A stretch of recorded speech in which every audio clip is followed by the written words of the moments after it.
Hi friends, welcome to Shamees kitchen. എല്ലാവർക്കും സുഖമാണല്ലോ. ഇന്ന് നമ്മൾ തയ്യാറാക്കുന്നത് ഒരു സ്പെഷ്യൽ ടേസ്റ്റിലുള്ള റവ കേസരിയാണ് കേട്ടോ. ഒരു തവണ നിങ്ങൾ ഇതുപോലൊരു റവ കേസരി തയ്യാറാക്കി നോക്കൂ. നിങ്ങളുടെ ഫേവറേറ്റ് ആയിട്ടുള്ള കേസരികളിൽ ഒന്നായിട്ട് ഇത് മാറും. അപ്പോൾ ഈ വീഡിയോ ഇഷ്ടമായാൽ ഇതൊന്ന് ലൈക്ക് ചെയ്യാനും കൂടെ തന്നെ സബ്സ്ക്രൈബ് ചെയ്യാനും ആ തൊട്ടടുത്ത് കാണുന്ന ബെല്ലൈക്കനിൽ ഓൾ മറക്കാതെ കൂടെ ഒന്ന് പ്രസ് ചെയ്തേക്കണേ. എന്നാൽ ശരി, എന്തെങ്ങനെയാണ് തയ്യാറാക്കുന്നത് വേഗം ഒന്ന് കണ്ടു നോക്കാം. നമ്മുടെ ഈ റവ കേസരി തയ്യാറാക്കി എടുക്കാനായിട്ട് ആദ്യം നമുക്ക് ഒരു 1/4 കപ്പ് അളവിൽ നെയ്യ് ഒരു കടായിലേക്ക് ചേർത്ത് കൊടുക്കാം. കൂടെ തന്നെ ഒരു 1/4 കപ്പ് അളവിൽ സൺഫ്ലവർ ഓയിലും കൂടി, നെയ്യ് അളന്നെടുത്ത് അതേ കപ്പിൽ തന്നെയാണ് കേട്ടോ ഞാനിപ്പോൾ ഓയിലും അളന്നെടുത്തിട്ടുള്ളത്. അതിൻ്റെ പേരിലാണ് ഈ ഒരു കളർ വ്യത്യാസം. സൺഫ്ലവർ ഓയിൽ അല്ലാതെ വെളിച്ചെണ്ണ, കടലെണ്ണ അങ്ങനെ ഒരു എണ്ണയും ചേർക്കരുത്. മണമുള്ള ഒരു എണ്ണയും നമ്മൾ ഇതിലേക്ക് ചേർക്കരുത് കേട്ടോ. അല്ലാന്നുണ്ടെങ്കിൽ കംപ്ലീറ്റ് ആയിട്ട് നമുക്ക് നെയ്യിൽ തന്നെ തയ്യാറാക്കി എടുക്കാവുന്നതാണ്. എണ്ണയും നെയ്യൊക്കെ ഒന്ന് ചൂടായി വന്നു കഴിഞ്ഞാൽ പിന്നെ ഇനി നമുക്കിതിലേക്ക് വേണ്ടത് അണ്ടിപ്പരിപ്പാണ്. അണ്ടിപ്പരിപ്പ് ചേർത്ത് കൊടുക്കാം. നമ്മുടെ ആവശ്യത്തിനനുസരിച്ചിട്ടുള്ള അണ്ടിപ്പരിപ്പ് എടുക്കാവുന്നതാണ് കേട്ടോ. നന്നായിട്ട് എന്നിട്ട് ഇതൊന്ന് നമുക്ക് വറുത്ത് കൊടുക്കാവുന്നതാണ്. ഫ്ലെയിം നല്ലതുപോലെ കുറച്ച് വെച്ചിട്ട് വേണം നമ്മളൊന്ന് വറുത്തെടുക്കാനായിട്ട്. അല്ലെന്നുണ്ടെങ്കിൽ പുറം ഭാഗം പെട്ടെന്ന് കളറ് മാറും, അകം വേഗാതെ കിട്ടും. ഒരല്പസമയം ഒന്ന് വറുത്ത് കൊടുക്കുമ്പോഴത്തേക്കും നമ്മുടെ ഈ അണ്ടിപ്പരിപ്പെല്ലാം ഒരു ലൈറ്റ് ഒരു മഞ്ഞ കളറിലേക്ക് മാറി കിട്ടും. ഈ ഒരു സമയം നമുക്കിതിലേക്ക് മുന്തിരി ചേർക്കാവുന്നതാണ്. 2 ടേബിൾ സ്പൂൺ അളവിലാണ് ഞാനിപ്പോൾ ഇതിലേക്ക് മുന്തിരി ചേർത്ത് കൊടുക്കുന്നത്. മുന്തിരി മാത്രമാണെങ്കിൽ മുന്തിരി മാത്രവും നമുക്ക് ചേർക്കാം. അതല്ല അണ്ടിപ്പരിപ്പ് മാത്രം ഇഷ്ടമുള്ളവർക്ക് അത് മാത്രം ചേർത്തിട്ട് നമുക്കിതുപോലെ വറുത്തെടുക്കാവുന്നതാണ് കേട്ടോ. അതൊക്കെ നമ്മുടെ ഇഷ്ടമാണ്. ഇപ്പോൾ മുന്തിരി എല്ലാം നന്നായിട്ട് തന്നെ ഒന്ന് മൊരിഞ്ഞ് കിട്ടിയിട്ടുണ്ട്. ഇനി നമുക്ക് നേരെ തന്നെ ഇതൊരു പ്ലേറ്റിലേക്ക് മാറ്റാവുന്നതാണ്. ഇനി നമുക്ക് വേണ്ടത് ചൂടായിട്ടുള്ള എണ്ണയിലേക്ക് 1 കപ്പ് അളവിൽ റവ ഞാനിപ്പോൾ അളന്നെടുത്തിട്ടുണ്ട്. നമ്മൾ ഏത് കപ്പിലാണോ റവ അളന്നെടുക്കുന്നത് ആ ഒരു കപ്പിൽ തന്നെ ബാക്കിയുള്ള എല്ലാ ചേരുവകളും കറക്റ്റ് മെഷർമെൻറ്റിൽ ചേർത്തേക്കണം കേട്ടോ. നമ്മുടെ ഈ റവ കേസരി പെർഫെക്റ്റ് ആയിട്ട് കിട്ടുന്നത് ഈ ഒരു അളവിൽ നമ്മൾ തയ്യാറാക്കി എടുക്കുമ്പോഴാണ് കേട്ടോ. നമ്മുടെ ഈ റവ ചേർത്ത് കൊടുത്തിട്ട് ഏകദേശം ഒരു 5-6 മിനിറ്റ് കുറഞ്ഞ ഫ്ലെയിമിൽ വെച്ചിട്ട് നല്ലതുപോലെ തന്നെ നമുക്കൊന്ന് ചൂടാക്കി എടുക്കാം. നമ്മളിപ്പോൾ ഇത് വറുത്ത റവയാണെന്നുണ്ടെങ്കിലും വറുക്കാത്ത റവയാണെന്നുണ്ടെങ്കിലും ഈ ഒരു രീതിക്ക് നമ്മൾ ഇതുപോലെ ഈ ഒരു സ്റ്റെപ്പ് സ്കിപ്പ് ചെയ്യാതെ ഒന്ന് ചെയ്തേക്കണം കേട്ടോ. നമ്മുടെ റവയുടെ കളർ ലൈറ്റായിട്ടൊന്ന് മാറി വരട്ടെ. കുറഞ്ഞ ഫ്ലെയിമിൽ വെച്ചിട്ട് ഏകദേശം ഒരു 5 മിനിറ്റായിട്ട് ഞാൻ ഇതുപോലെ ഒന്ന് വഴറ്റി കൊടുത്തിട്ടുണ്ട്. അപ്പോൾ അത്രയും സമയം കൊണ്ട് തന്നെ നമ്മുടെ റവയെല്ലാം നന്നായിട്ട് തന്നെ നല്ലൊരു മണവും നല്ലതുപോലെ കളറൊക്കെ ഒന്ന് മാറി തുടങ്ങിയിട്ടുണ്ട്.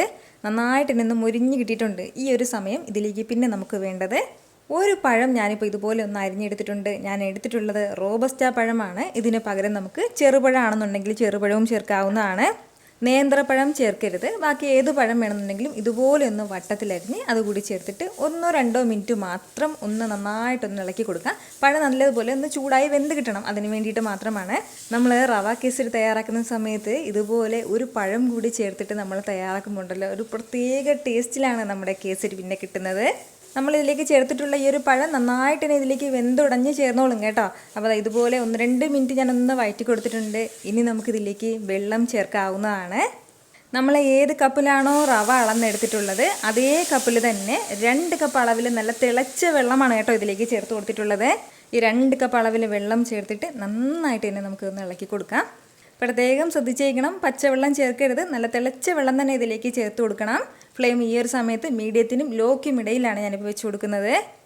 ഏകദേശം ഒരു 30 സെക്കൻഡ് ആകുമ്പോൾ തന്നെ ഇതുപോലെ നമ്മുടെ റവ ഒന്ന് കുറുകി വരും. ഈ ഒരു രീതിക്ക് ഒന്ന് കുറുകി വരുന്ന സമയം പിന്നെ നമുക്ക് വേണ്ടത് 1.5 കപ്പ് അളവിൽ തിളച്ച പശുവിൻ പാലും കൂടിയാണ്. ചൂടോട് കൂടിയിട്ടുള്ള പാല് വേണം ഇതിലേക്ക് ചേർക്കാനായിട്ട്.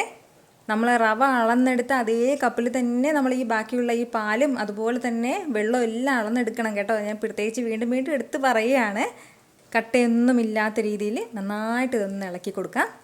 1 കപ്പ് അളവിൽ റവയ്ക്ക് 3.5 കപ്പ് അളവിലാണ് നമ്മൾ പാലും വെള്ളവും കൂടി മിക്സ് ചെയ്ത് എടുത്തിട്ടുള്ളത്. ഈ ഒരു രീതിക്ക് നന്നായിട്ട് ഇതെല്ലാം ഒന്ന് ഇങ്ങനെ യോജിച്ച് കിട്ടിക്കഴിഞ്ഞാൽ പിന്നെ നമുക്ക് മധുരത്തിന് ആവശ്യമായിട്ടുള്ള പഞ്ചസാര ചേർത്ത് കൊടുക്കാം. 1.5 കപ്പ് അളവിലാണ് ഞാനിപ്പോൾ ഇതിലേക്ക് പഞ്ചസാര ചേർത്ത് കൊടുക്കുന്നത്. നല്ല കറക്റ്റ് മധുരമായിരിക്കും കേട്ടോ. നമ്മൾ ഈ 1 കപ്പ് അളവിൽ റവയ്ക്ക് 1.5 കപ്പ് അളവിൽ പഞ്ചസാര ചേർക്കുമ്പോഴത്തേക്കും കുറച്ചും കൂടി കൂടുതൽ മധുരം വേണമെന്നുണ്ടെങ്കിൽ 2-3 ടേബിൾ സ്പൂൺ അളവിൽ പഞ്ചസാര ചേർക്കാതെ അതിൽ കൂടുതൽ ചേർക്കരുത് കേട്ടോ.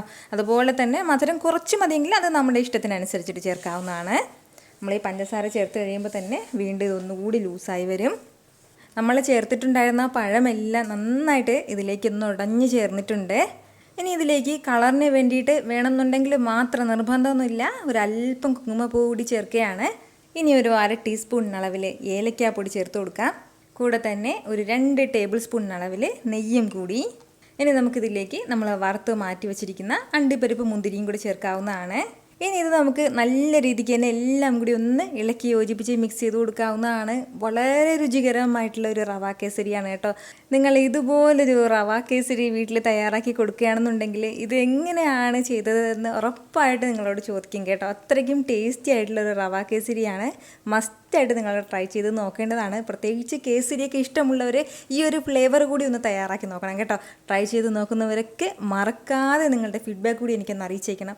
കാരണം നിങ്ങളുടെ ഫീഡ്ബാക്ക് കാണുമ്പോഴായിരിക്കും അത് മറ്റുള്ളവർക്കും തയ്യാറാക്കി നോക്കണം എന്നുള്ളൊരു പ്രചോദനം ഉണ്ടാകുന്നത്. എത്ര എളുപ്പത്തിലും രുചികരമായിട്ടാണല്ലേ നമ്മൾ തയ്യാറാക്കി എടുത്തിട്ടുള്ളത്. അപ്പോൾ ഇത് ഇഷ്ടമായാൽ ഇതൊന്ന് ലൈക്ക് ചെയ്യാനും കൂടെ തന്നെ നിങ്ങളുടെ ഫ്രണ്ട്സിനും ഫാമിലിക്കും എല്ലാവർക്കും ഇതൊന്ന് ഷെയർ കൂടി ചെയ്ത് കൊടുത്തേക്കണം.